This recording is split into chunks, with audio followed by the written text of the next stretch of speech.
Turner Yell makes the stop in the secondary for Denver. 1st and 10. The fake. Good block in there, and down it goes. Caught at the 30. Welcome to the Fins tailgate. It's where we elevate. Miami Dolphins talk, yeah, we never hesitate. Breaking news, hot takes, we keep it up to date. And when the fans speak up, the panel resonates. We live that aqua and orange from the field to the mic. Breaking down the plays, man, we talk it every night. From Tua to the defense, you know we keep it tight.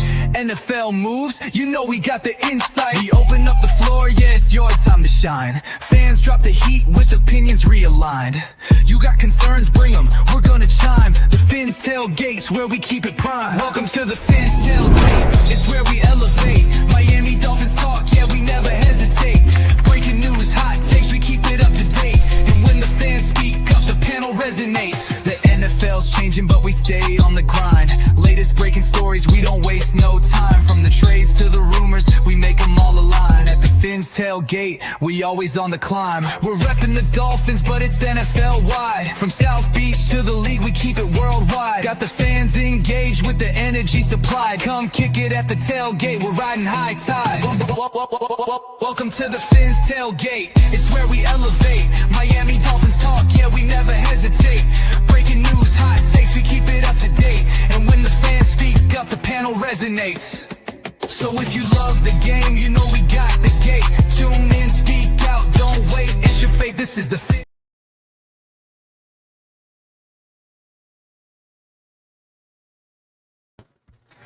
Whoops, cut the video short by changing scenes. Welcome to another episode of the Fins Tailgate. Way to open it up.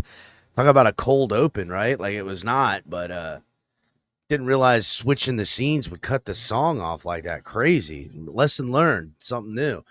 Hit the like button, everybody, on your way in. If you're watching on Facebook, Twitch, Twitter, Cup on a String, CB Radio, whatever it is you guys are doing, come on over here to YouTube and subscribe over here. Make sure you guys are checking out tftgnetwork.com for all the great stuff we have at TFTG Network.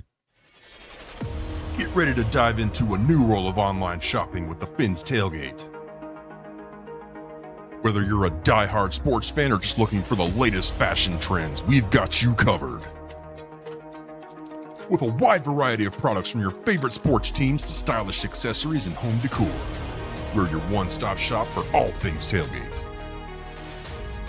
Our easy-to-use website and hassle-free checkout process make shopping with us a breeze. Plus, with frequent sales and discounts, you won't want to shop anywhere else. So come on in and join the party at the Fins Tailgate, your new go-to destination for all things tailgate.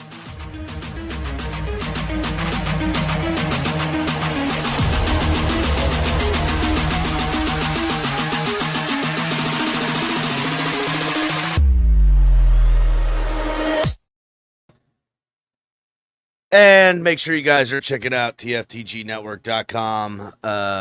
Welcome again to another episode of the Fins Tailgate. Shout out to everybody in chat getting in here early. Pablo R watching on X. Pablo, make sure to cruise over to here on YouTube and get in chat and hit the like button and join the family, join the membership, guys, memberships, all that good stuff, all the emojis, all the good things. Speaking of members, shout out to Armando in here. What up, Mondo? Salute. Ronnie in the building. Daniel Berry Sports. And Tonk listening in. Probably be coming up here at some point.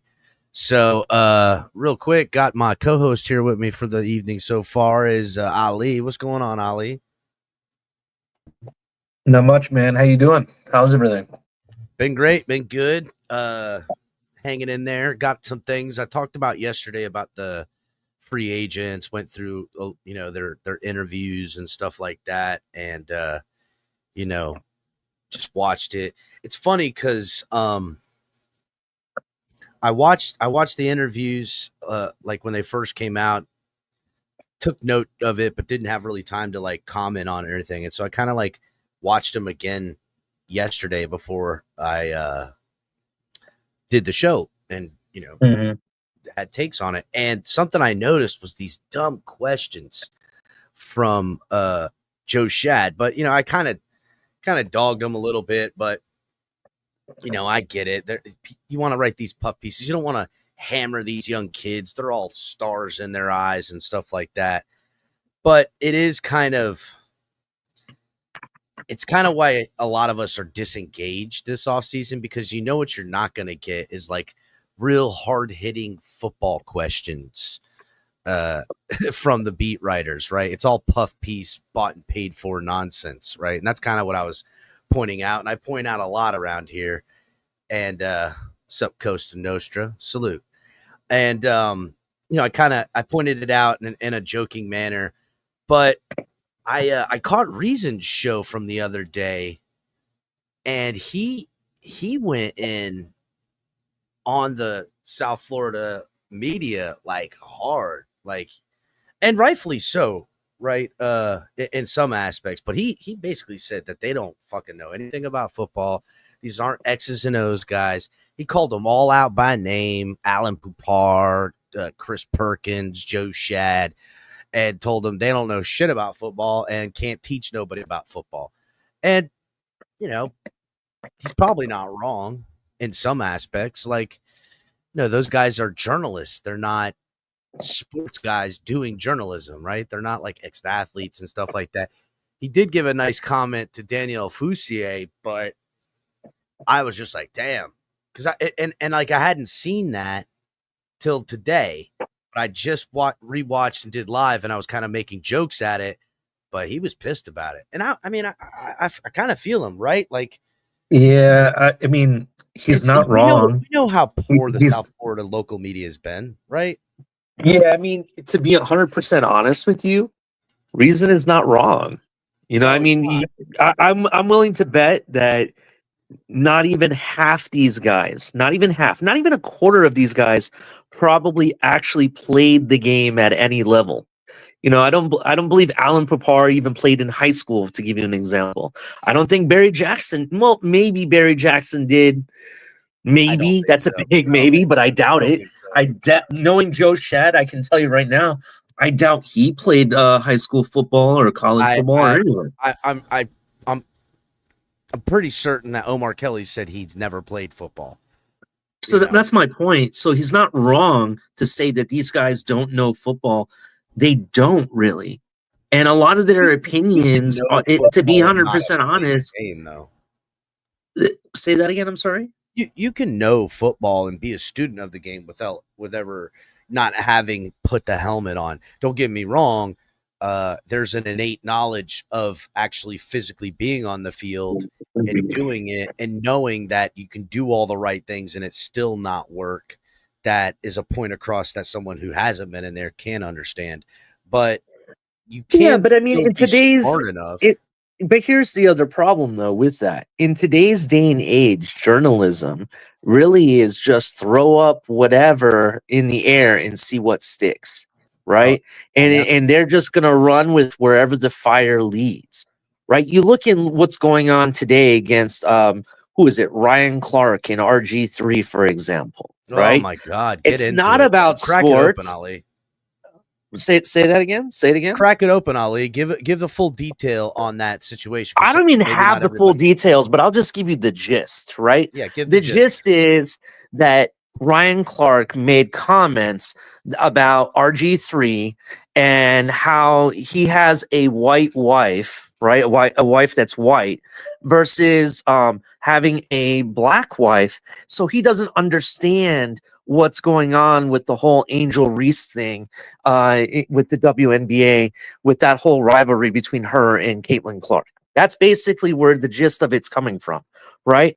Well, first of all, and to give you some more information, RG3 responded and basically went off on Ryan Clark and, basically said in layman's terms, keep my wife's name and my family out of your damn mouth. That's basically what he said. Dude, and he said it professionally. He definitely said it professionally, but we could read between the lines, right? I could understand exactly where he was going. The point is this, right? When Ryan Clark, in all honesty, it just seems like he's on this downward trend with his ability to actually provide good journalism, let alone good content. You see people in the media doing these things for what? For likes. to create everything some is type of presence. Go ahead. Go well, ahead. I'm sorry. Go because ahead. Ali, because here's what's happening, right? TV, internet, real life, while also like the real world, right? Like drama, fake stuff, has come so intertwined and close to itself that it's become unidentifiable. That what is the bit and what is not the bit. Everything has turned into the WWE, and it's embarrassing of a species, right?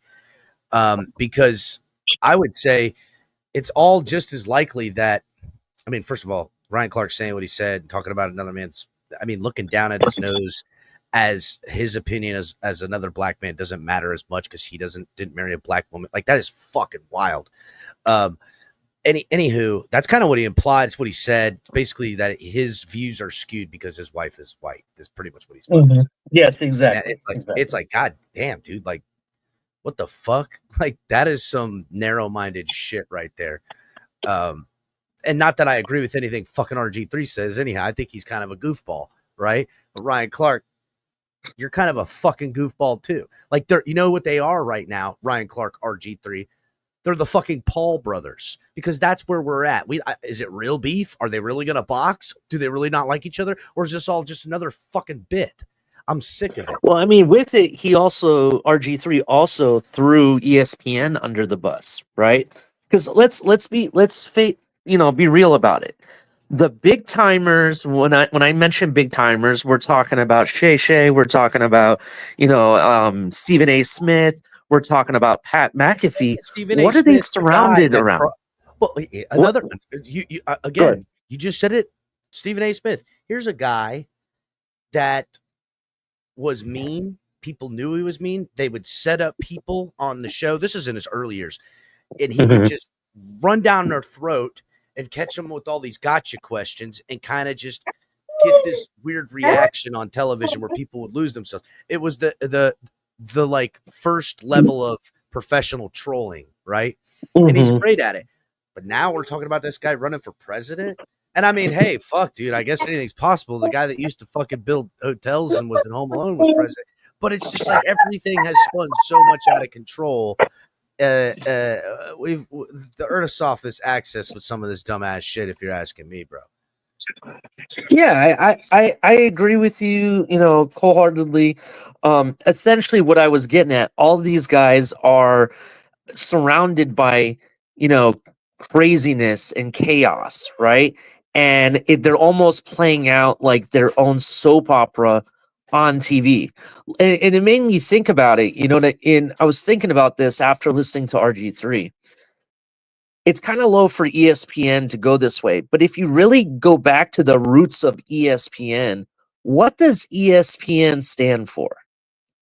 The first word should tell you everything. Entertainment and Sports Programming Network. That's what ESPN stands for. Entertainment. You mentioned it yourself, like WWE, which is basically World Wrestling Entertainment, right? That's what ESPN has become. They're no longer a sports news, reporting network. They don't report the news anymore, right? They sit there and give their opinions and let their trauma or whatever drama they have going on, live on TV or whatever, right? Or Yeah, on Twitter. They're the new MTV. They're the new MTV. Personally, I don't think what I'm getting at, and I'm sorry if I went on this tangent, I don't believe actual sports journalism, as Costa Nostra was pointing out, I don't believe it exists anymore. That's the problem. So there's so much And disinformation that you can't believe anything. yeah, they don't report the news anymore, almost bro. Forces you to believe everything. And that's kind of the delusion that we live in, right? If you can't believe anything, then you have to listen to everything. And that's kind of where they got you. Because something's going to be right at some point. I don't know. I do know that you're absolutely right. That's what our beat writers locally are doing. It's all gotcha questions, but not in a bad way. they want to gotcha into, like I pointed out when watching the videos yesterday, Joe Shad asked this question of to Kenneth Grant. He said, I think it was Bill Parcells that said, I like a puppy, or see what a dog is when they're a puppy, because puppies can bite. Some dumb shit, right? I can't remember the exact quote. And he goes, are you someone that bites? It was a weird question. And the reason he asked it, quoted it, is because Joe Shad had a fucking article idea ready and set to go, where if he said, yeah, I'm a dog that bites, that's what he wanted him to say. He kind of pitched it up in the air to Kenneth Grant. Yeah, I'm a dog that bites. And I forget what Kenneth Grant said, but he was like, fuck all that dumb shit. You know what I'm saying? Like, what a fucking dumb question. And I don't subscribe to the Palm Beach Post anymore. I used to years ago. But I would bet you that he quoted himself asking that question in response to, again, like that's the little niche in this article. And I don't know. I get it too. At the same time, as much as I want to be critical of everything, there's not any substantial type of news coming out day one from the young guys walking into the freaking building, right? They're all got stars in their eyes. Most of them, they're in shock, still they're in the hotel. They're at the studio. It's a lot to take in. I don't give a shit who you are. So pitching a couple of these young dudes softballs is probably in good practice, and by every account in good faith that the Dolphins would rather you do. But some substance would be nice, right? Some real information. Not, are you going to have a place down by the water or by the, inland, something like, not,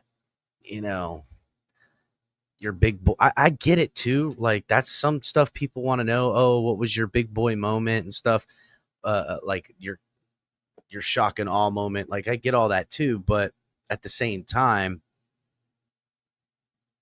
it's fodder, right? Like, it's trash. It's garbage. It's fucking junk food for the brain. No, I mean they're questioning the questions that you get with these journalists, bro. They don't even ask anything that really provides anything of knowledge or substance. It's almost like they're on. I'm I hate to say this, but it feels like Joe Shad or even Omar Kelly are on ChatGPT asking ChatGPT, hey, what questions should I ask the Miami Dolphins that you think would be good? Type that out and see what comes up as the top 10 questions, right? Yeah, That's how it feels. Laissez-faire. It feels very laissez-faire. It doesn't feel organic or it doesn't feel like there's any purpose behind it. It's almost like, I'm going to ask a question and then I'm going to tell ChatGPT what it is and have it write out an article. Read the articles. The articles are just so poorly written, in my opinion. Mm-hmm. There's again, like, even now, like, if you're getting an article, if you're looking for content to read, and try to disseminate some information, it's very rare to find something that isn't just a paragraph and then 2 pages long of links to other garbage. Like, literally in the off season, it's very substanceless. And here, I'll even explain their draft evaluations, everything. It's so minimal. And I get it, right? Like, college film's hard to get a hold of. Like, they don't fuck around with that stuff. And it's hard to do this, that, and the third. But a little bit of, like, some people actually knowing what they're talking about and helpful information making the rounds is nice, right? Like, I don't and see that's what I'm talking about right there. I don't have all the time in the day. Like, as much of a creator that we do around here, we all still rely on other people too. I'm not going to fucking Penn State to watch somebody. I need someone to tell me some shit, Yeah, and see that's my whole point. That's my whole point, El Cap. And Costa Nostra just says it's entertainment. Well, it's so bland that it's not even entertainment now. No, it's not even right when it comes to now. journalism. Yeah. Because here's where I'm at with it, right? you really look at the articles and read the articles or even listen to the questions in the media days and stuff like that, there's nothing of substance that actually provides knowledge to you. You don't learn anything new. In fact, it's so bland that I would argue that the stuff that they're trying to pump out is stuff that a fan like myself could figure out without even having to ask the questions. Do you understand what I'm saying? That it's almost like they're repackaging information that it's so blatantly clear or that we should already know and trying to present it like it's something different. Well, And that's the problem. it's even asking every rookie the same exact question, so you could put together an entire article of that question's answers. Like, fine, but where you're gonna move, I don't give a fuck. And like, I'm happy for these young guys.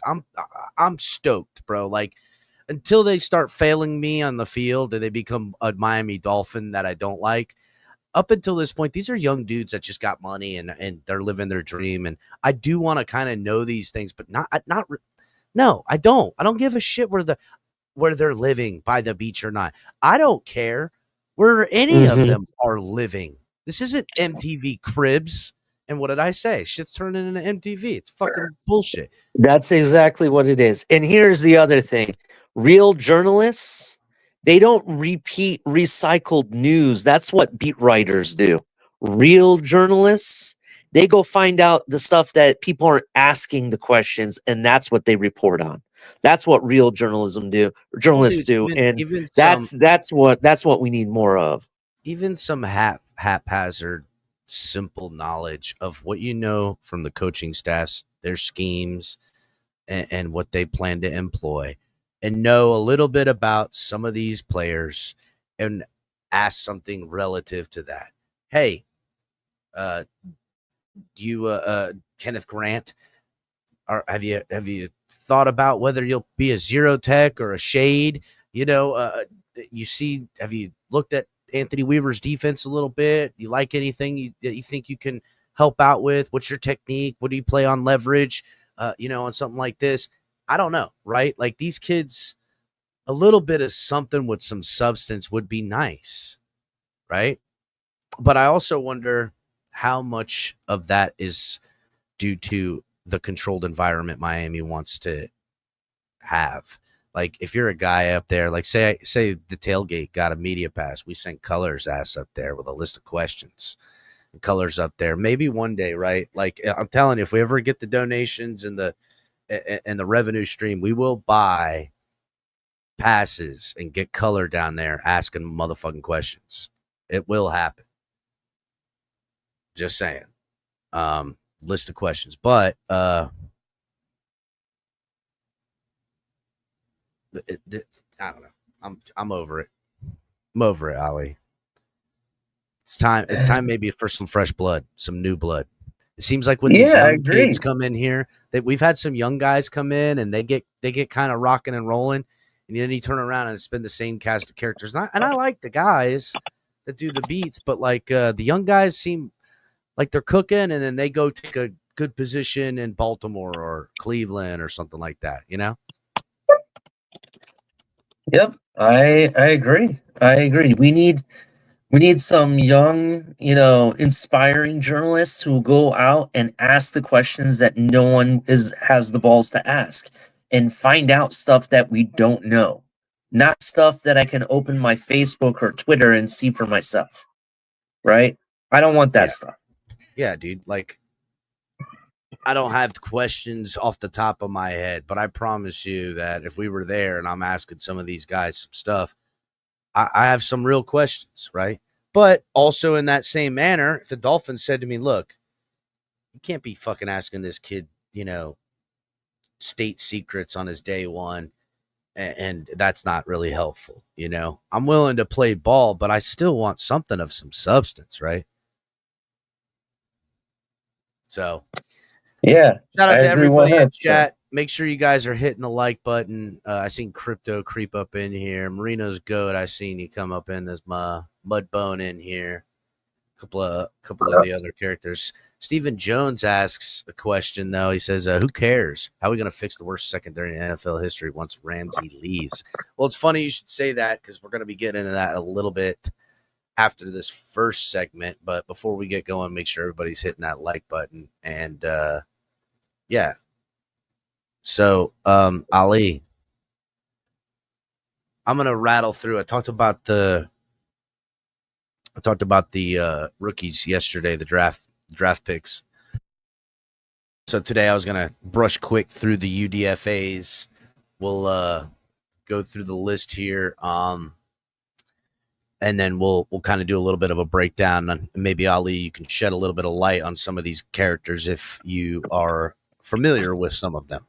So after I go through this quick list, Brandon Adams, cornerback out of UCF, Andrew Armstrong, wide receiver out of Arkansas, Egnu Asante, linebacker out of Auburn, Minore Baldwin, wide receiver Baylor, Jalen Connors, tight end Texas Tech, AJ Henning, wide receiver Northwestern, Neeland Hibbett, long snapper Alabama, Alex Huntley, defensive tackle South Carolina, Ted Couche,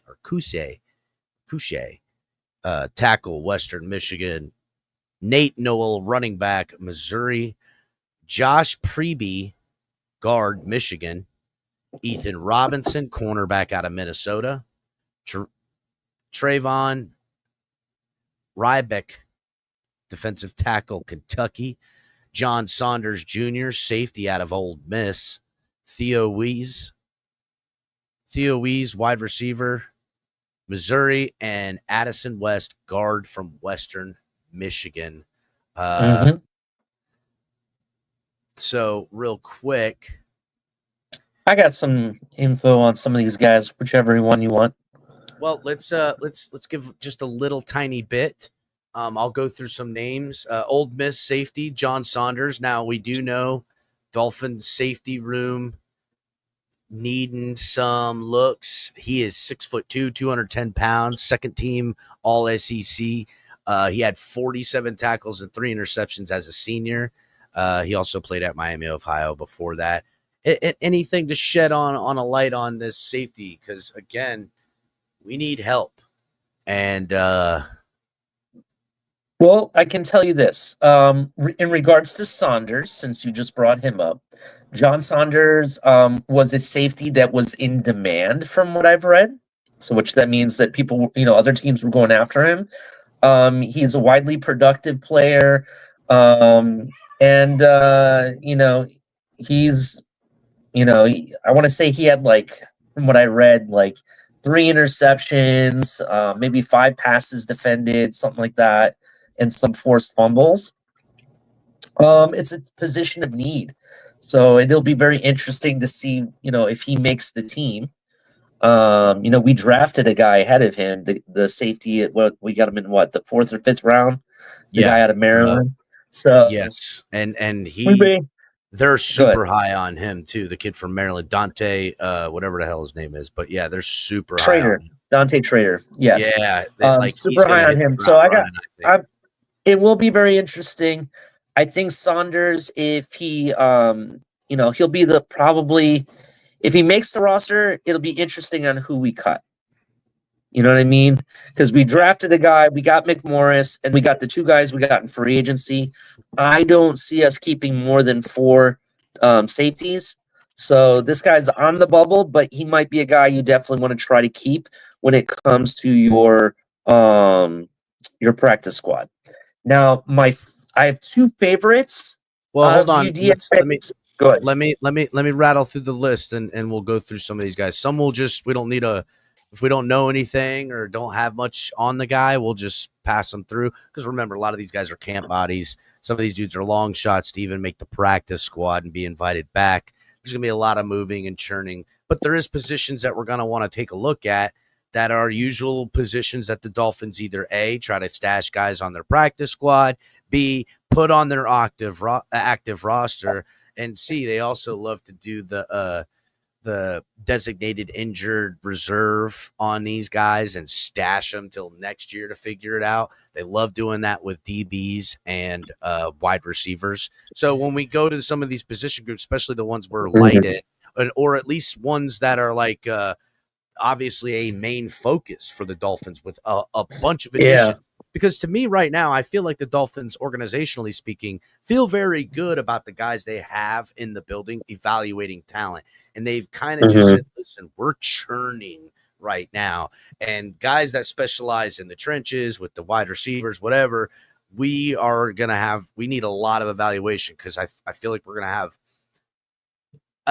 I get there's always X amount of roster turnover percentage wise every year. The Dolphins are going to be on the far high end this year, I believe. So real quick before we keep going, I want to welcome Jason Voorhees, aka Crypto, to the panel. What's up, Jason? Yeah, what's going on, everybody? Hey, What's up? I said my mission this year, Cap, is to burn the tents down, pull the tent stakes out, destroy all the tarps, and freaking take everybody's hammock and throw it into the river. Make sure that the place is burned down. So you're running out the homeless, clearing out the land. This area that's what you're essentially saying. You're rising out of Crystal Lake in a murderous rage, murdering the camp counselors that are naughty and in the woods. And then afterwards murdering the remaining homeless that are in the areas. Sounds coming out of the lake. Yeah. Sounds like a very clean full house clean. And it sounds like it's going to take some time. But all right, thank you for that. Go ahead, Ollie. What I wanted to say when you were talking about stashing players, Saunders could be that type of player possibly. So that keep an eye out for that actually, because I could see them if he's halfway decent. I could see them doing something like that because they don't know what to do with him yet. You know what I'm saying? Yeah, I get you. Like, I mean, listen, 6'2", 210 pounds, has some tackles.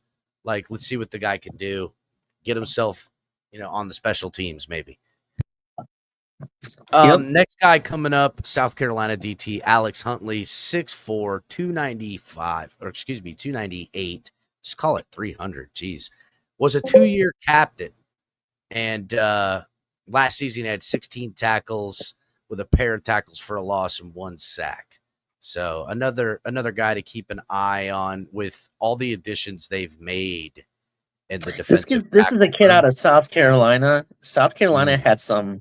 They had a lot of players out of their defense drafted this year. Their defense was good, from what I understand. So this will be very interesting. He started 50 games, logging 82 tackles and 8 tackles for loss. So it's a player to keep an eye out. And he, captain both years too. So like the guy's a leader. He's got on a defense that's been the last 2 seasons in a tough SEC, or excuse me, whatchamacallit, but they've stood out with their defense, and he's been a part of it as a captain the last 2 years. Next guy coming up on the list, the Auburn linebacker, Asante, 6'1", 223, ran a 4.48 in the 40-yard dash. He was projected to go as high as the 5th round, but slipped all the way out. And they say that he's an explosive blitzer. I say here goes the replacement for the guy we drafted in the 3rd round a couple years ago out of Georgia. I don't even remember his name because he's so unforgettable. Tyndall. Yeah, I wish I could still forget it though. It was such a bust. He's the worst, bro. I get you. I get you. I just think this guy is a camp kind of guy. He did earn himself an invite to the Senior Bowl, so that's something for him. But I don't know. I think that he's one of those guys. I know we have a need and we want a good linebacker. I just don't know if this is the guy. Yeah, I know. That's my opinion. I know. I just always know Auburn's got those dudes that are just fucking they're just hole filling linebackers that crack heads, and I like the way the game's played. The Baylor wide receiver, Monterey Baldwin. I mean, this guy's tiny, dude. He's 5'9", 172 pounds. Last year, he caught 27 catches for 478 yards of 5 touchdowns. I mean, is he a speed demon that I don't know about? But like 172, 5'9", like, bro, on my best day, I was 5'9", and I weighed like 175. Right now, I weigh 205. Like, he's tiny. He's a tiny dude in the NFL. I'll take a let me just put it this way. He has a skill set that I'll tell you definitely fits this team. But before I do that, I'm going to take a page out of Color's book. His first name is Monterey. So Monterey Baldwin. It sounds like a good football name, to be honest. Does. And Color I would will approve, say, I think. I will also say that his NFL Combine 40-yard dash time was 4.32 seconds. He is a 4.3 guy. So that makes sense. That's the skill set. Now, how does he fit this offense? I think we need to start moving away from the mini midget receivers. I hate using that term, but it's true. We have too many short guys in the room. But I could see them using him as a return kind of guy or a kickoff returner type of guy.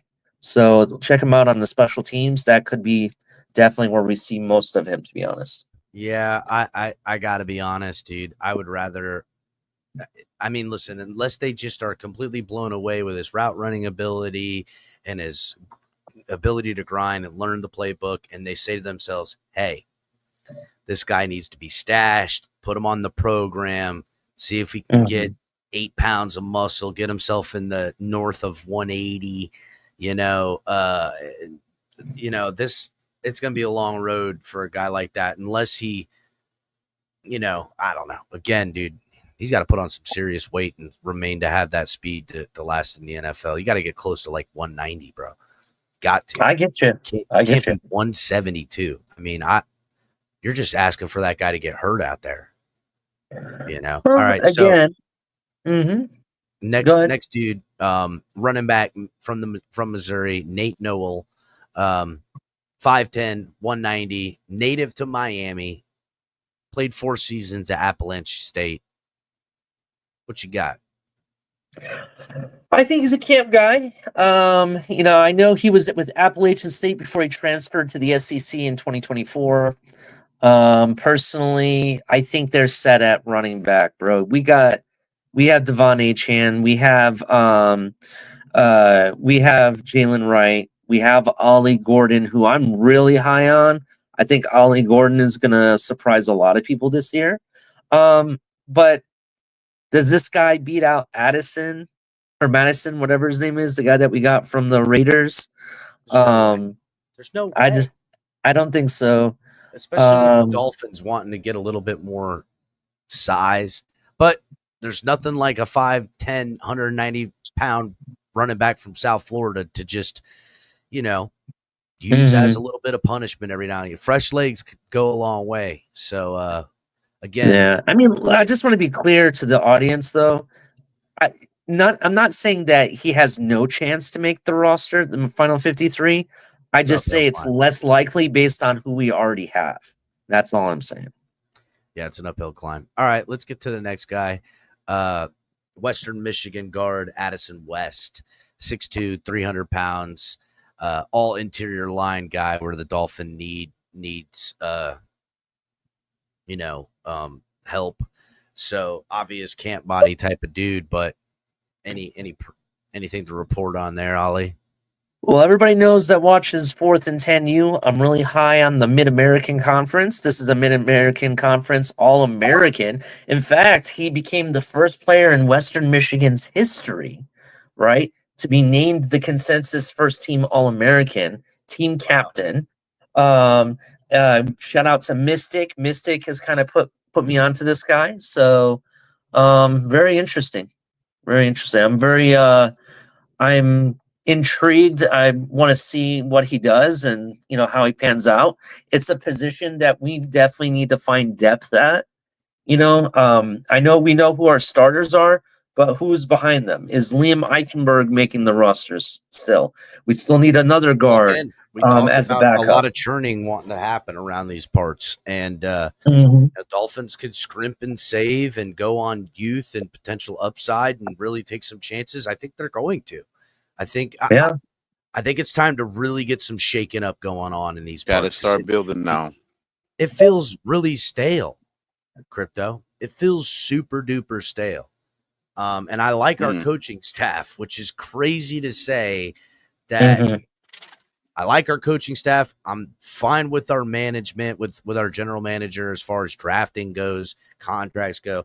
I'm not happy that they rode this direction that I saw this ultimate outcome coming to 2 years ago, but I understood it, and it feels like they're trying to fix it anyhow. So it'd be nice to see them commit to fixing it. All right, next guy. Right. Yeah, right.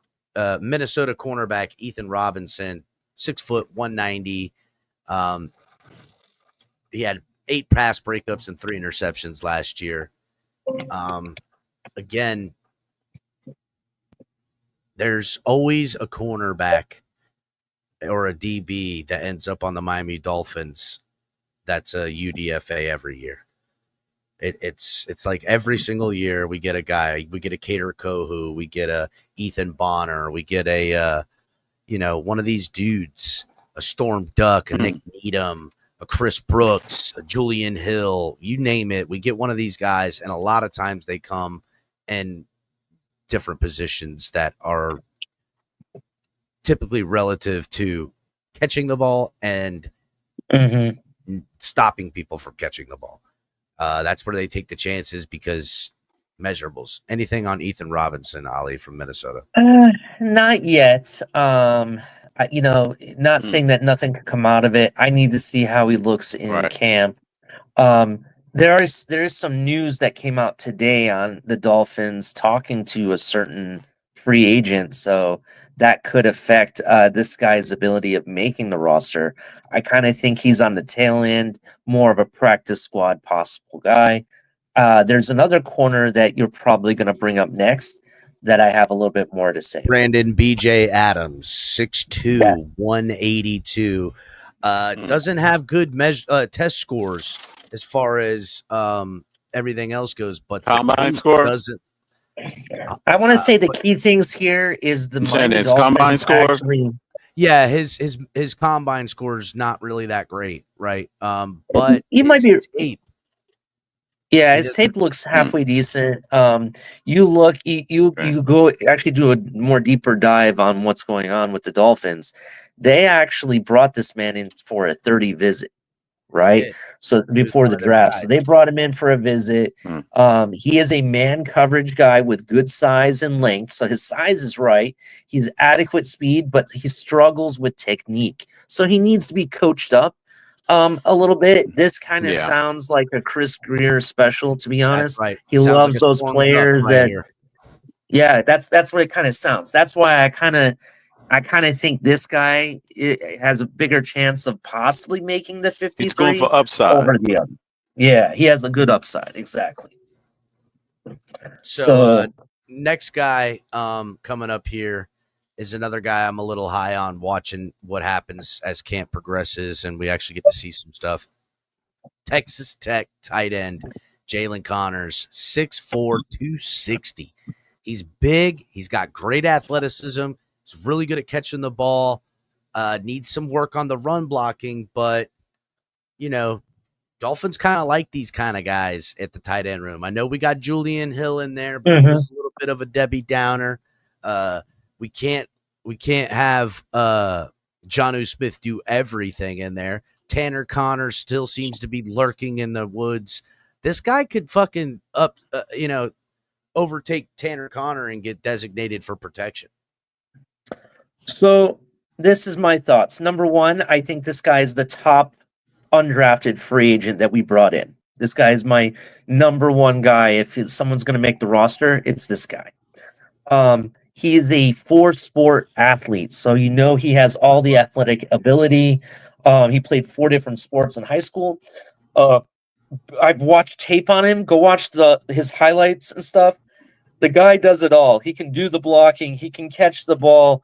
He can do a lot of things very well. In fact, I think I remember seeing him throwing a touchdown pass, believe it or not, in a trick play. So this guy does it all. And I would argue that this might be your next Julian Hill, to be honest. This might be, in fact, a better version of him. To be honest, I could see this guy maybe uprooting Julian Hill and saying, "Hey, He's I'm in number house 2 now." tight end. Hell yeah. I'd like Yeah. that. Give me that. And Shout out to from my everybody in chat. understanding, Real quick, yeah, shout go out ahead. to everybody in chat I haven't been able to say hey to. Anthony, J Miami Sports. I see Cap for Life made in here and Joe Rist in here. Shout out to the members in the house. Real quick, I just want to answer this for Anthony because I know he can't take it. Anthony, I think it's just become harder to scout linebackers all around because guys that can lean down and play outside in coverage are going to play that for more money and all that. It's hard to play linebacker. You got to be a specific type of mental crazy while also still having like a genius mind to do it. You also have to look at what colleges are doing with their defense in the linebacker room. They're not really playing a traditional pro style defense a lot of times. A lot of these colleges, like I've seen it at Ohio State and at Penn State, they play this hybrid linebacker role where they don't really have a middle linebacker, a true middle linebacker. Everybody is just, they play this zone style linebacking that I just don't think it translates to the NFL, to be honest.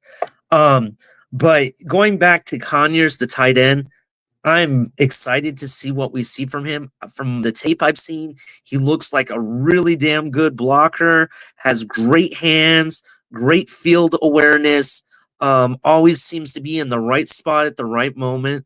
And as you may have read or may have seen in his highlight video, the guy plays wildcat quarterback snaps as well and can throw the ball. Not saying it's beautiful or anything, but he can get the job done when it's needed. Yeah, I like that. I like all that. All right, so next guy coming up, long snapper out of Alabama. Blake Ferguson's no longer in the team, so Dolphins need a long snapper. So yeah, this is a possibility. What was his name again? The long snapper? Keelan We have no Hibbett. shot without a long snapper. Hibbets. That's right. Hibbets. Number one, I don't in Color's take, since he's not here, I'm making it for him. This guy does not have a football name. I'm sorry. It's This guy sounds like it's Neeland and Hibbets. He actually sounds like he's an accountant. So he might be counting Tua's money at some point. That's what's going to be happening. That's what they're going to sign him for. But to be 100% honest, he just has one of those names like imagine if his first name was actually Eugene, then he's definitely an accountant. So here's basically where I'm going with this. We have another guy that was a long snapper that was an undrafted free agent that we kept last year, didn't we?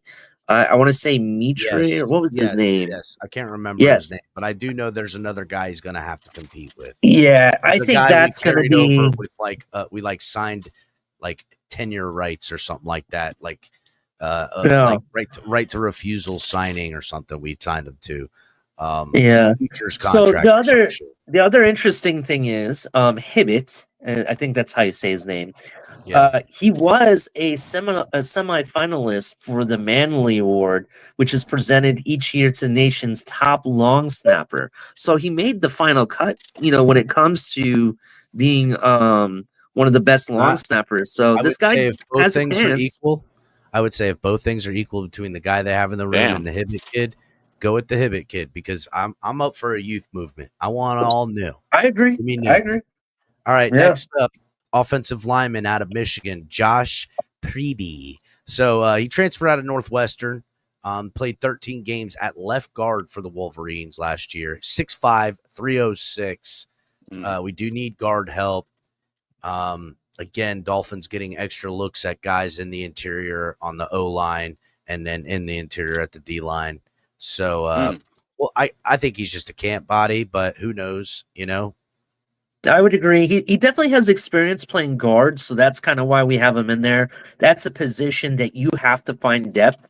So Yeah. you have him, you have the guy from University of Western Michigan, West. I like West better than this guy, but they need to figure out who their depth piece is, and this is how they're doing it. So more youth. That's basically how I see it. Next up, Theo Wees, 6'3", 200-pound Missouri wide receiver, sixth year senior. So he's got definitely a lot. He's a high point guy, right?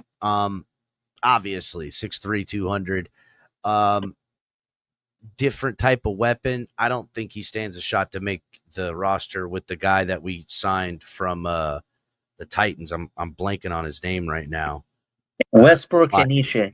Yeah, Westbrook. Yeah, he has no shot. But hey, you know what? Being a good camp body, get some good film, force the Dolphins' hand a little bit. I don't know. There's somebody else coming up here that I think. Well, but before I get to the next guy, before you go ahead. do, Yeah. Before you do, okay. Let's I'm not going to necessarily talk about him because I think this guy is more on the lesser end of possibly making the roster, okay? But what I will say, it is very interesting that the Miami Dolphins did bring several undrafted Yes. free agent wide receivers to the room.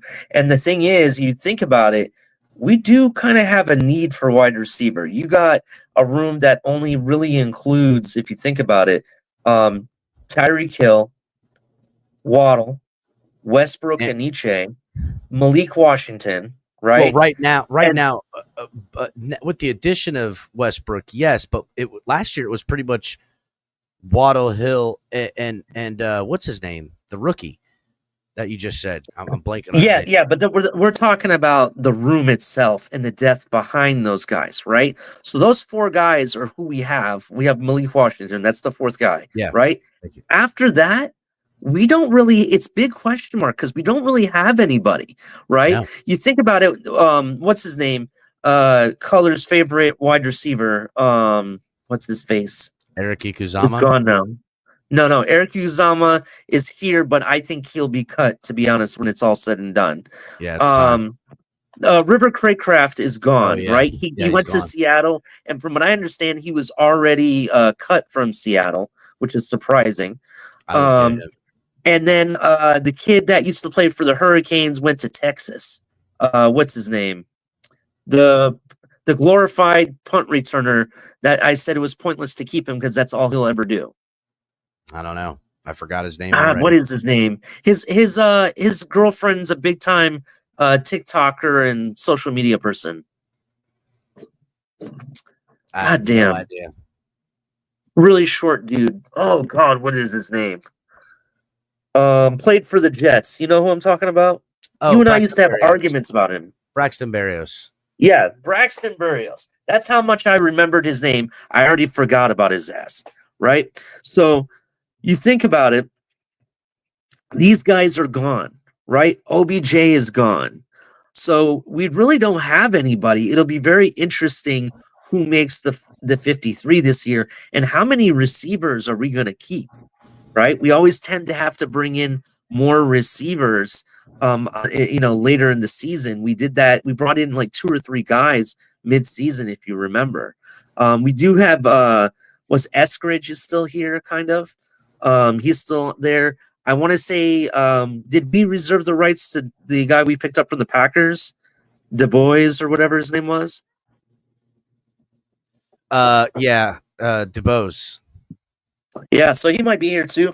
It's just very interesting. It looks like they're trying to replace somebody, so it'll be very interesting what they do. They know they. Here's what I've noticed from what the Dolphins have tried to do on both sides of the ball. Offensively, they notice they're lacking size at the pass catching, and they seem to really be looking to try to find answers at that. And also, they're lacking physicality and, that kind of road grader mentality in the interior on the O-line. And they've done not everything they could, but they have. It's been obvious that, yes, we need to address that. And on the flip side, linebacking core with our off-ball linebackers, it was a high emphasis. I know it's hard to remember because it was so early on, but it was like day one, we want to secure that. And then with the draft, they went really hard on adding depth at the defensive tackle position and trying to address the trenches. So definitely both have been addressed even in UDFAs. Tonk making his way up here. What's up, Tonk? Yo.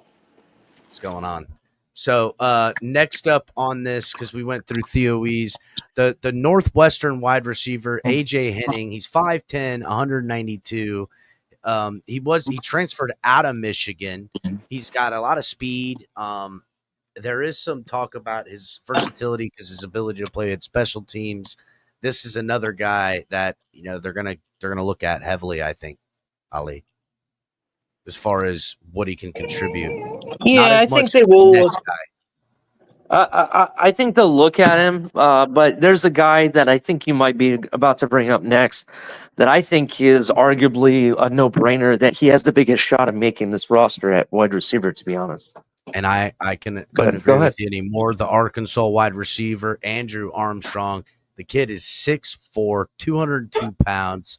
He can win the jump ball. He doesn't have blazing speed or anything like that, but contested catches, tough catches, a good, decent route runner with some coaching up. I think he's again proven track record.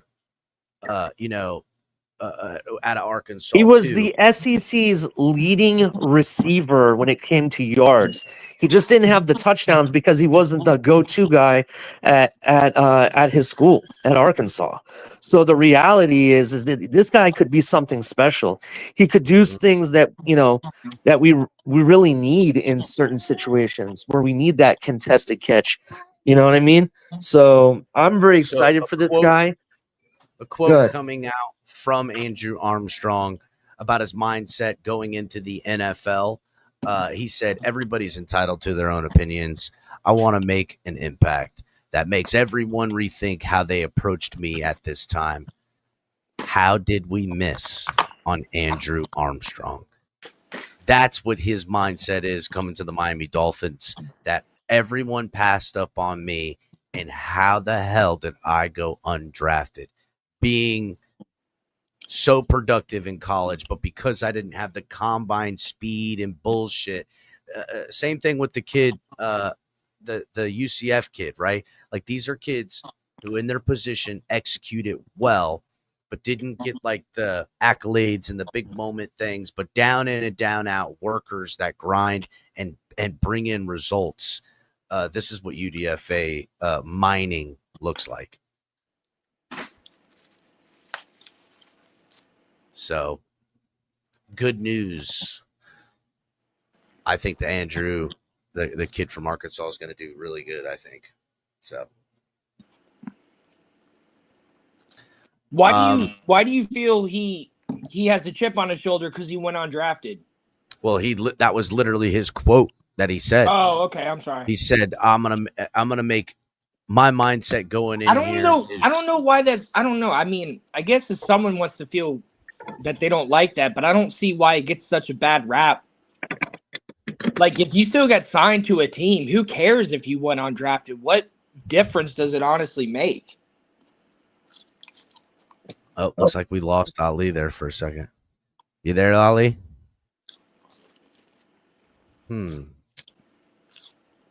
Testing. Yeah, there you are. I can hear you now. All right, sorry about that. I was switching to my computer. No problem. So you asked, Tonk asked, why does it matter if you're undrafted? Well, it comes down to money. You know, these players are not just playing for their careers; they're trying to play for money.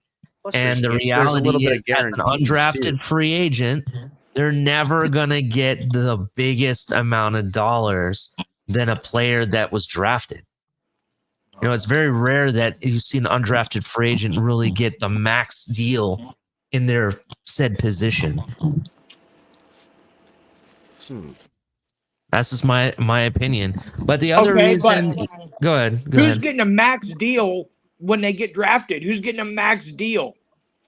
Did Shador max deal? Look, there's when you get drafted in the first round, there's like a scale that they go by. Second round, it's on a scale, a sliding scale. So you kind of have an idea of what they'll ask for. Like some can get, 4-year contracts if they're drafted in the third round. Some only take 3-year contracts. So there's some negotiation, but typically there's everyone kind of knows the roundabout. UDFAs, they're kind of fighting, and plus, there's less likelihood of a team to keep you on. Say you're an undrafted wide receiver and they drafted 2 wide receivers and you're doing really good, and so are those other guys, but you're probably better, but only by slightly. They're going to go with those other guys on the 53 because they have draft status. There's like, yeah, that's the other thing. There's biases there too. Teams, they gotta, they can't teams be are wrong using draft capital to draft players. And when they do that, they're more likely to keep their drafted players than someone that's an undrafted free agent. Well, so because still even to that effect, right, is that those players still remain to have value. So say you had a 5th round wide receiver that you keep on your practice squad protected. Well, next year you don't need him and you're trading with the Browns and you package him because they saw him the year prior and need a wide receiver and like him too, but we snaked him in the 5th round before they could get to him. Like there's like that shit means something as well. So there's a lot of stuff that goes into it. I'm putting up there. So, all right. Next up, let's see if I can find it first. I feel like all my stuff's out of order now. Oh, no, there it is. Okay, I'm good. Next up, real quick, make sure everybody's hitting the like button. But our friends over at Go Time Dolphins, Kadeem, Charlie, and Kadeem over there had some breaking news the other day. And breaking news was that the Dolphins will be debuting their rumored black uniforms at the rivalry game versus the Jets. So it's something of effect that looks like that. Dolphins going to wear like a color rush type of black uniform. Fans, myself included, have been asking for something like this for a while. I think it would look really dope on TV. People are already saying, "Oh, I don't like the purple." That I think it looks awesome, the Miami Vice colors, but something to this effect would look really great. I hope the Dolphins don't miss the mark. But shout out to the homies at Go Time Dolphins with the breaking news. I don't think the teams have a choice. It's really not their design. Bro, they have a choice. No. I'm saying it's not their design. It's something Nike's doing with a rival edition for everybody. So yeah, it's not even their design, to be honest. Yeah, I mean, I kind of get that, but in the same aspect, like, nah. Like, they got kind of a say-so on that. And Nike's not dumb, right? Like, well, I don't know. Nike's done some real dumb shit in the last lifetime of their fucking Let's not forget the creamsicle jerseys. Those were absolutely garbage, bro. Was Nike behind that? We had the Nike jerseys at that point, yeah. Fuck, then I ain't happy about that. God, dude. Don't clown us like that, Nike, please. But again, those are shout Bucks out colors, creamsicle. Yeah, and they gave the Dolphins. We looked like the Bucks, but like not as good. It looked terrible on TV too. Like it looked even worse. It probably looked okay like live, but on TV it looked terrible. I'll tell you what, if we brought orange back, it better be burnt orange. I kind of like this Miami Vice type of color, with the black, something like that. You can invert orange and invert the teals and aquas and stuff like that in any combination. Just make it like that, something to that effect, and I'm going to be happy about it.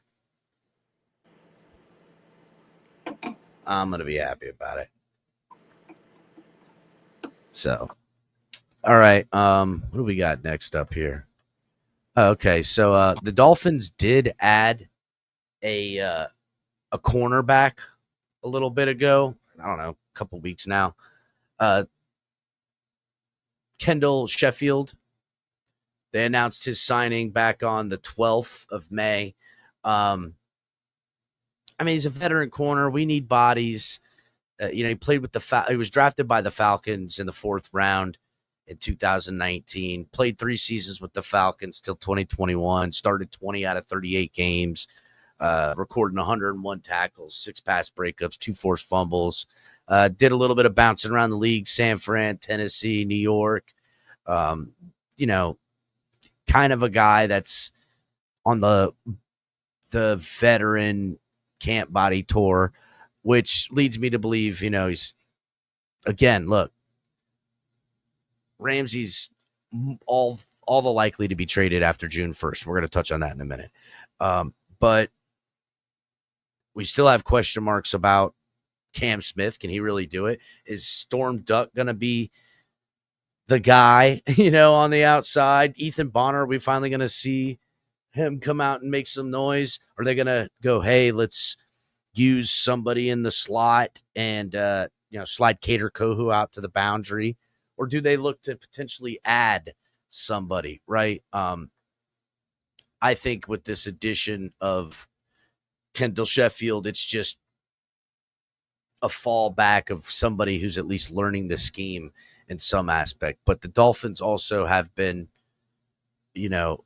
just days after the signing, 2 days after the Kendall Sheffield signing, Barry Jackson, who you can trust him for stuff like this, he reports that Adam Schefter is reporting that there's more interest in Jalen Ramsey than people realize, and that a potential June out is coming, which that's definitely something coming down the pike, right? So we know the Dolphins are in desperate need at corner. So there has been some other guys that they've been eyeing, again, coming out.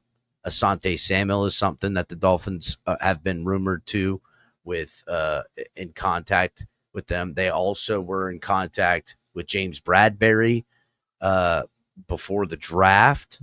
There's some talks with him. I think if we're talking about guys that I'd like to see around here, Raul Douglas makes a lot of sense to me. I think he could play fine in this scheme.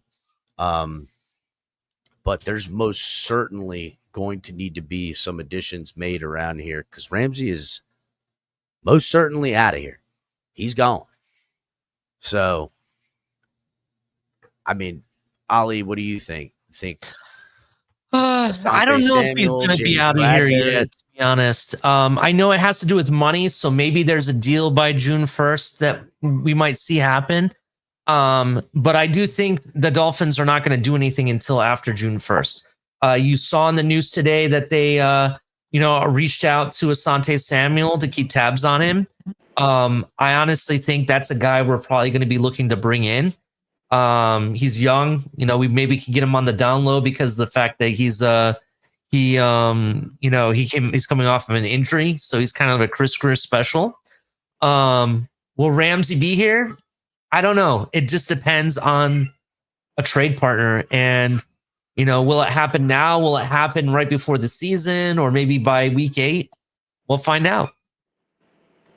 Yeah, that was something I was speculating on, but I feel like the Dolphins, again, with everything else, they're going younger. I don't think they want to work it out. The only way they could financially work it out is to work out money next year.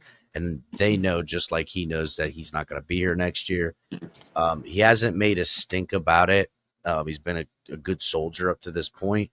But I got to imagine that something gets worked out with draft capital and, savings of money and stuff like that for a team to trade to.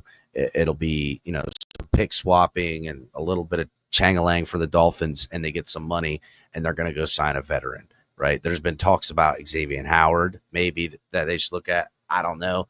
I don't think Xavier Howard's really the answer, but who knows? Asante Samuel Jr., I'm not opposed to that, but again, for my bang for my buck, I would go get Raul Douglas. I mean, that you could even think, well, I don't know, go get Kendall Fuller, right? I know he got injured last year and we signed him. There was some hope. They obviously saw something in him last year. Maybe bring him back on the low. Maybe Stephon Gilmore as a stopgap guy until Cam Smith can work out, right? But there is some of that to consider, because to me, even though there's been they've added someone, they're definitely still looking. So in other news, right, a couple of extra notes I have here. I think this was announced today. Yeah, it was announced today. The Dolphins hire a new analytical person to their staff. Her name is Rachel Kaplan, and she you're on. Let me put you on mute, Ollie. She was with the Tampa Bay Bucks last year, and she had this like op-ed. She's an analytic person, right? And she did this metric on motions and the impact of the tight end motions on the rushing lanes, and has this whole, money ball type of thing. So I have this quick let's hear it.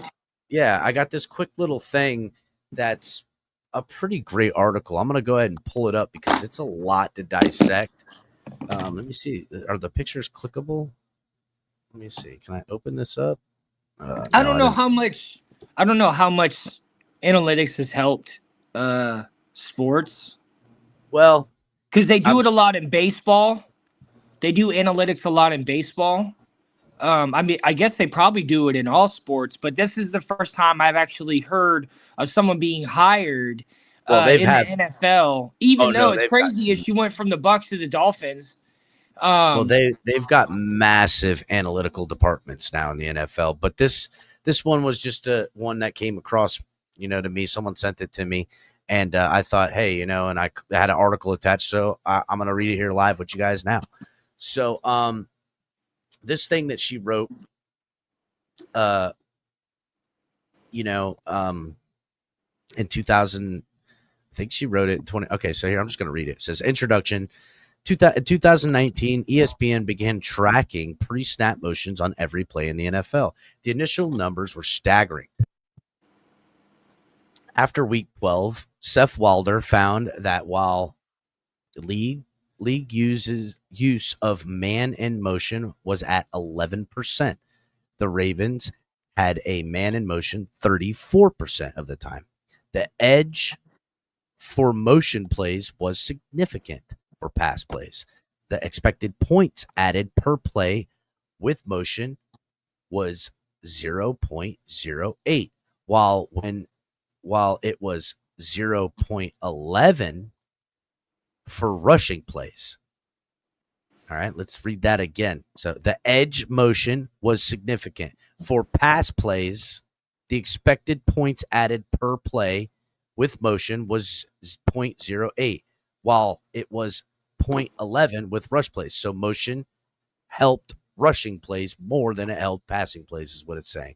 The league has since caught on, and an EPA/play for motion plays did drop to 0.03% in 2022. This advantage is greater on run plays. We choose to focus on them in this article. Even with the prevalence of motion plays, there is something more specific that makes a subset more successful.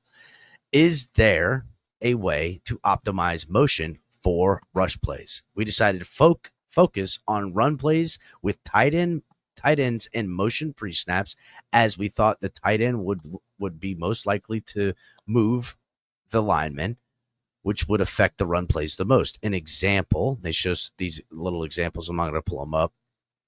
An example, we can see this in figure 1. You know what? I'm going to go ahead and pull it up. Fuck it. See if you guys can see what we're talking about here. See if I can. So in this example, you've seen in figure 1, the play from Washington versus Detroit in week 2, TJ Hutchinson goes in motion from the right, causing the defensive line to shift in front of him as DeAndre Swift runs to the right behind Hutchinson. The front, he is heading into a different than pre-motion. Swift nets 50 yards on an EPA of what should have been 2.92 yards, success by any metric. So here on the left, there's Hutchinson at the top of the key, and then he comes down to the bottom of the key, and you can see how the line, how the defense had to maneuver itself differently. Well, look, they were already in their set, so they've already committed. So now he ran over. So what is this saying again? Can you repeat? All right. So essentially what they're trying to see is how the movement of motion can affect positively or negatively on rushing plays. Well, Not I so mean, much. isn't so so how much is this telling us what we already know? Well, let's get into it, right? Let's get into it. When Hutchinson motions the defender directly in front of him and the two defenders a few yards off the line, all shift to the offense's right. This allowed Swift a larger gap to cut inside. So they essentially maneuvered the gaps here. So again, I'm going to pull up a close-up. If you notice this edge player down at the bottom, he has to move out wide to cover the inside gap of where Hutchinson has moved into motion. This allowing the guard to get to the second level and then pinch off, and what netted a 50-yard run is basically what they're saying. Obviously, yes, but they're this is the analytics that they're getting from. This is just an example of the type of analytics that they're finding in positive yards due to tight end motions and how they impact rushing lanes, as titled in the Motion Metrics article. So we then focused our question, how does tight end pre-snap motion affect the inside rushing lane? We identified the rushing lane created by the motion and qualified its quality. That was not very smart. Then we used that lane metric and the results of the play to model whether tight end motions does indeed create a large running lane and whether that leads to plays success. So lane detection analysis, the core analysis of the project, focuses on detecting and evaluating running lanes created by pre-snap motions. Using the potential data from the tracking data set, we identified the tight ends, their defender, and additional surrounding defenders to quantify changes in spaces and lane geometry. All right. Data processing, the first stage of determining running lanes, involved processing the raw football tracking data to focus on the plays with the tight end motion against both man and zone defenses. We filtered 4 plays meeting the following criteria. This is the criteria. Tight end in motion. Plays where tight ends were designated as being in motion before or at the snap. Man or zone defense. Filtering plays by defensive alignment. So they wanted to make sure that this was either a man alignment or a zone, not a blitz, right? And then run plays. So they took out all defensive blitzing. Is basically what they took out. Run plays, restricting the data set to plays that rushing attempts occurred on the same side of the field as the tight end. So if it was a cutback or something to that effect, they took those plays out. So only in which a tight end has started from somewhere and it is designed for him to move in motion. And how did that, when the play was then designed to be a run play, how did that affect the defense's ability to defend against it? And is that motion, what is it? What is its net income? Okay.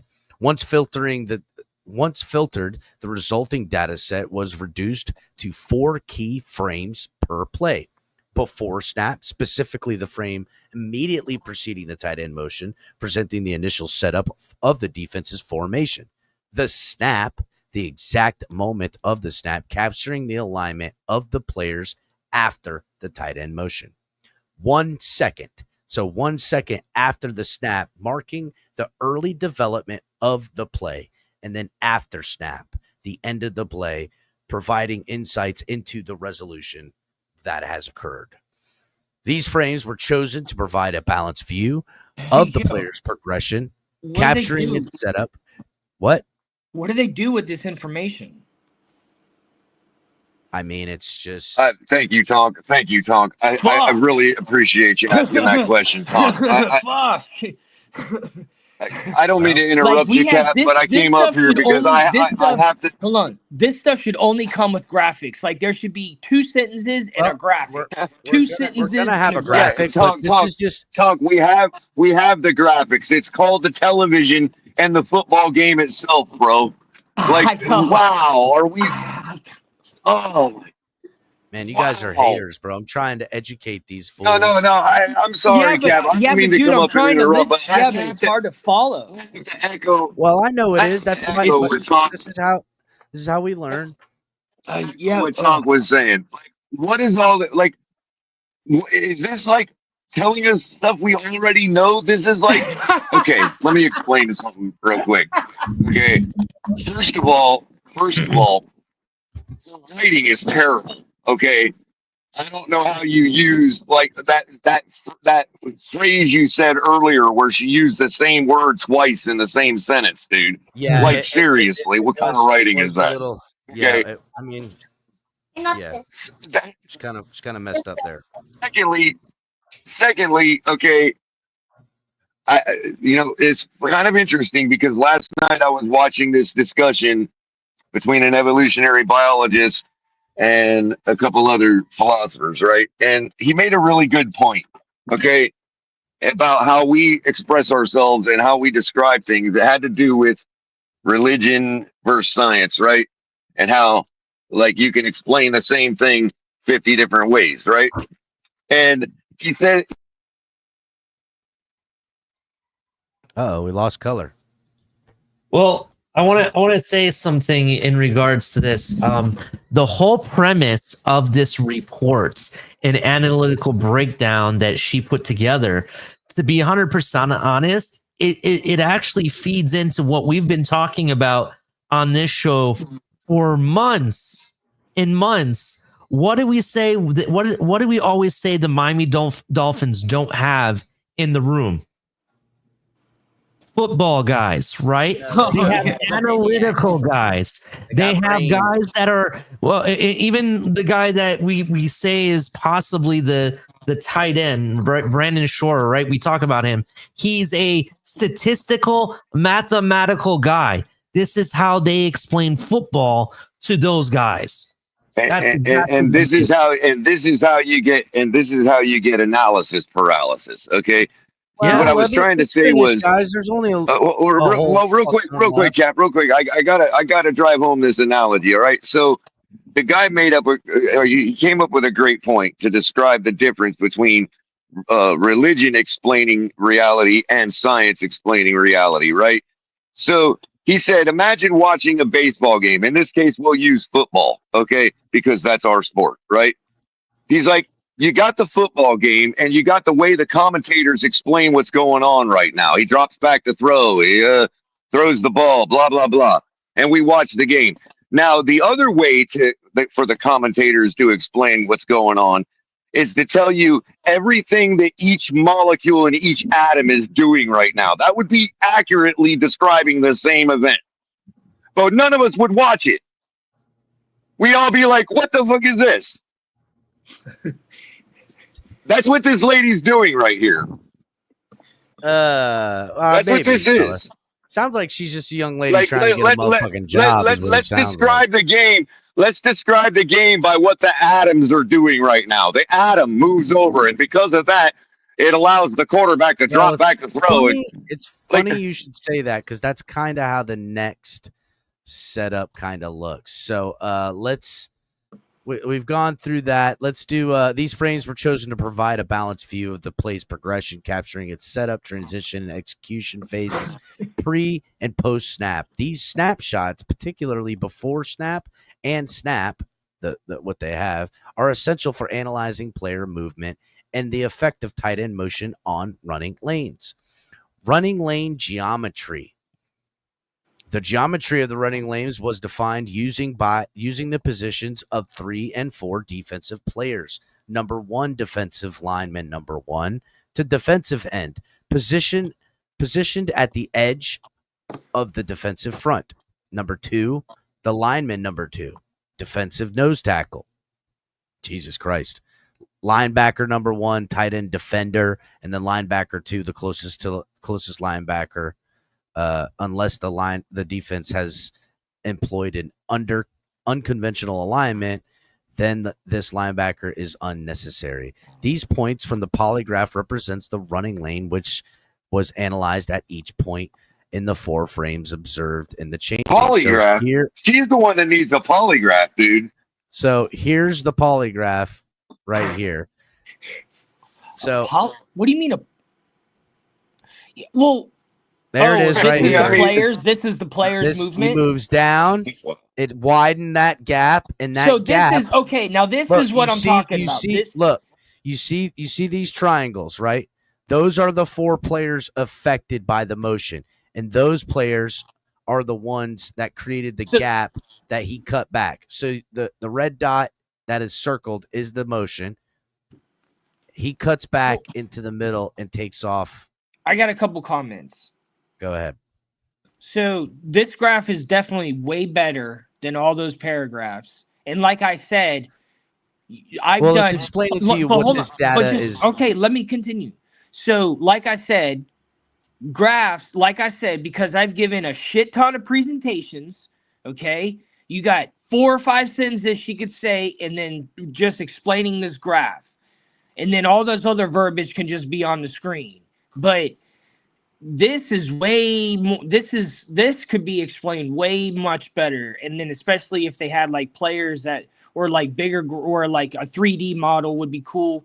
But this is kind of similar to what I asked you before in reference to what I was referring what it's No, I'm not talking about, hold on. When I asked you about how the Dolphins play defense, this was last season, and the way Tua would throw the ball all the way over to the other side. So if he was on the left side of the field, he would throw the ball to the right side of the field. And, and he's trying to throw it down the field, but he also throws it across the field. And it was a way to get the defense to move around. And so it's the easiest way to get a ball intercepted too.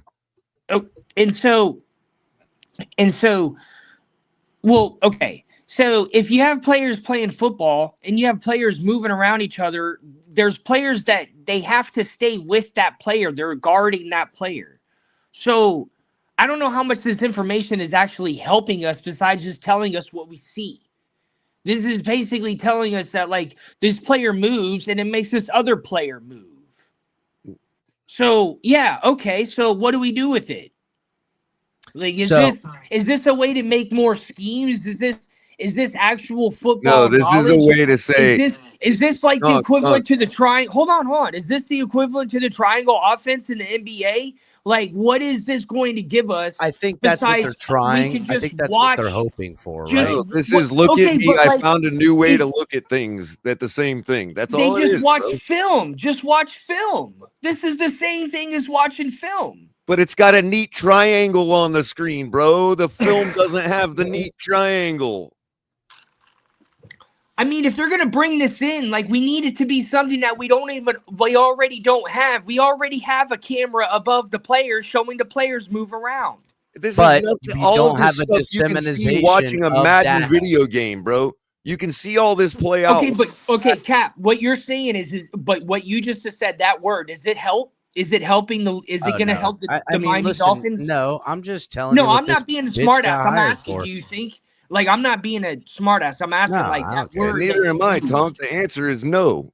No, I don't know. The answer is 1,000,000% no. Waste of money. It's a waste of money and time. It's a way to give somebody a job and say, look at us. We hired this person. Because Mike Wilbon, he hates on analytics every time he can. It's so funny that this is why I wish people wouldn't confuse. I do see a good use for analytics, but this is ridiculous, bro. So This real is quick, simply like making Well, I mean, somebody analytics relevant. is just This another is form of hiring somebody to make it's them just a relevant in their statistic. life because they have no hope of any other kind of relevancy. This woman has no purpose, dude. Can in I life. can I ask a question real quick? Can I ask a question about this?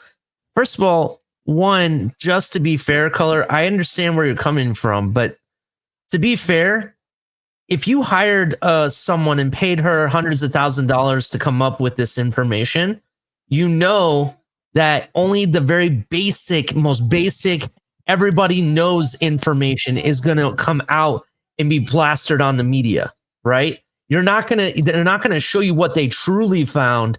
They're going to keep that to themselves. So really, it doesn't matter who it was, what the purpose was. This is what would have come out no matter what. It's no different than asking Chat GPT, which we all have access to, bro. They're not finding out any secrets here, bro. The real thing is they hired some type of statistical analysis person to find out information for them. They're not going to tell you all the real stuff that they truly found. They actually believe we already know. The statistics control outcomes, bro. That's again, what they believe. if you let me just Yeah, finish. well, that's some of the let's logic. just- That's some of the theory behind it. That's some of the theory. Let's behind just finish the thing quickly, okay? it. And it's just a theory. All right. Well, Unlike- again, unlike it's a gravity, compilation of data to quantify what they can do part for of game theory. projections. It's like, yeah, It is a game theory, and what you can hopefully accomplish in this thing is if you compile this data and have it assigned and are compiling data on specific athletes and then cross-referencing these type of data points that you have for you run all their tape from the Redskins and the Chargers that they played and see if it inputs where then you're like, hey, guess what? This guy, he does really good in these slot plays on this instance. Again, they're gonna moneyball it some way. I know it sounds like I was joking about the atoms and molecules analogy, but what I'm trying to say is the reason nobody would be interested in the commentators commentating the game that way is because none of the movements of those atoms and all that really affect the outcome of the game. Like, nobody cares. Like, you could, all of this could mean the jack structure shit. of the molecules, all that are going to maybe different. They may be the same, but none of them are going to. This is like looking at the movement of the particles. I got you, Color, and they're measuring it, and the reason that it all will ultimately mean nothing is They because think it's going to allow them to predict something, and it's I got not. that. I know, and the reason it Because somebody doesn't might is get a because stomach ache, and all this goes out the window. the reason might it rain does, one day, and all this goes out the window. or those players going against are outmatched by the players they're going against, Right. and Or this if- data or is if, useless. Like Bill Belichick said, if they don't do their job, none of this matters. None of this means anything. But so here's what they've come up to, Color. It's the shoelace formula, Gaza's area formula, mathematical formula that they've given a polygon to give verdicts. This formula is useful for irregular shapes and stuff like that. Area equals half and a bunch of fucking gibberish. So, and that's what they've done with this. And here's their entry points of the They're data literally of this trying to play. predict the weather, bro. That's right. I mean, this is. I do not miss that formula. I can't, dude. Stats was one of the hardest classes I ever took, and I only took intro to stats, and I took it twice, and it was still the most. Oh my gosh, it was a nightmare of a class. I don't know. It's just too much. Yeah, fuck all that noise.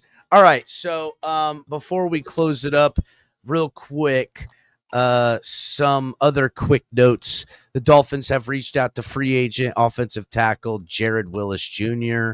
Guy used to be a tackle for the Alabama when Tua was there. I'm not I mean, can't body fine. If this guy's coming in here and making the 53-man roster, I'm not happy because to me, this goes against what I'm hoping to be as a youth movement. The guy's not even on the team yet, but like, I get you're always looking for your best starting five, but like, dude, should we be really even messing around with all that nonsense right now? I don't think so. Another thing, the Jets yesterday cut Mason Taylor, Jason Taylor's nephew, the tight end. They cut him. They cut him? Yep. They Dude, released him. that is nuts. They released him. Holy shit, that's huge. Maybe there might be said, I don't want to play somebody here. to watch. That's somebody to watch. If he's anything like his daddy, he's going to be ready to go in year 4. Yep. I was gonna say about the offensive tackle from Alabama, right? That is a guy we want here. You want to know why? Because he got Tua injured. You knew where I was going with it. I knew it. If we want to change the narrative and get a new QB, he's the guy you want. I guess if the fix is in, yeah, he'll be starting. Yeah. Another thing, a final note. Came out that Drake May in his first 8 pass attempts on 11-on-11 practices threw 4 interceptions. I also have some non-Dolphin NFL news, by the way. Oh yeah, what do you got before we close this up? What I've been hearing out of Cleveland, Dylan Gabriel will get snaps at number 1 and number 2 string, while Shador is not. So that's kind of interesting too. Listen, I heard the conversation about it. I'm going to be brief on it. It's a very easy conversation. Kenny Pickett was brought in. Dylan Gabriel drafted in the 3rd round. Shador drafted in the 5th. And Shador is competing with Joe Flacco. Now, if they had to play football this Sunday, Joe Flacco would be starting. That's not the case. Kenny Pickett is the perceptive starter, and that's why he's getting the best chance. And Dylan Gabriel might supersede him. Shador Sanders got to prove as a 5th round guy that he has any business even being a 3rd man on the roster. And that's kind of where he sits at this moment. Now, whether he can overcome and work his way up as the backup or even as the starter one day, I don't know. But at this point in camp, it literally means nothing. And just on draft status alone, the guy we brought in via free agencies competed with our highest draft pick quarterback. Our lowest draft pick quarterback competes with the backup guy. That's it.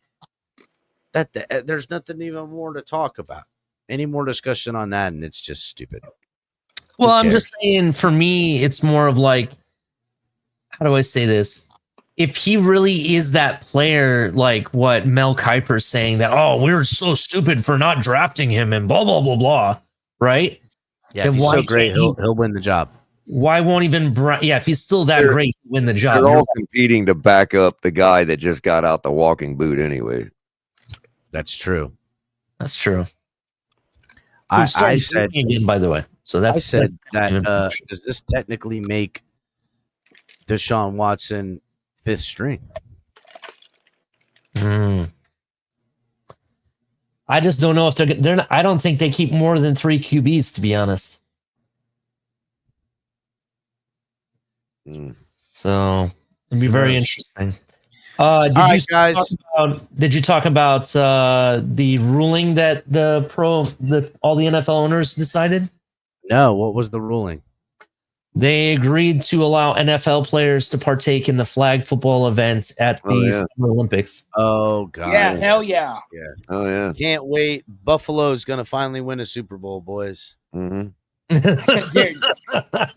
Gold Josh Allen's he's gonna win a gold medal. Yeah, gold medal champion Josh Allen. Yeah. I just think it's interesting because it's more chances for players depending on who goes. Let's say actually some of the big time names go. It's more chances for them to get injured. So we should probably go easy on the rest of the world, and maybe we should send our lingerie team over there. Oh my god, send those lingerie chicks, they will UFL players. Yeah, I don't know if those players, though. I don't know chicks that play football are brutal, boy. Yeah, those guys can actually hit. Or those guys, they can actually hit. I've seen girls lacrosse helmets and bikinis. That's what I want to see, man. Here's the thing, though. I don't know if you guys know this. There's an international league that all the nations partake in, and it's actually tackle football. And the USA got their ass kicked, bro. I want to say Japan won it all, to be honest. Yeah, because we didn't send any. We don't have any of our professional players playing, but that's what I'm saying. It's like Japan even has a dwindling. They have a dwindling population. And they still beat us at like baseball and football at our own sports. Yeah, and in Little League too. I mean, it's like even little. They don't even have kids over there. Yeah, we don't have quarterbacks that playing that sports either in college or the NFL or the UFL or the fucking Team Canadian USA needs a quarterback, man. What can I say? To save them. To save them. Oh, Germany has a league too. No, we're not playing for that globalist team. This flag football is ridiculous. Those globalists are trying to make us go into trade. Every time the globalists really want to capture the minds of the controlled through the MK Ultra program, they string out their colorful flag football and they really try to put it on. You'll notice as Bills fans will rush them being the lowest on the totem pole of the dumbest out there to cheer on for their gold medals. And also in other news, ever since we dropped the bomb on Japan, the globalists have given them sports enhancing drugs. That's why they were the first team to require COVID vaccines. We're getting reports that the flags that'll be put around the waists of the NFL athletes that participate will in fact make them gay, and that is making them have sex changes, and they will be like the frogs and the poison. Yeah, the L in the flag stands for lesbian.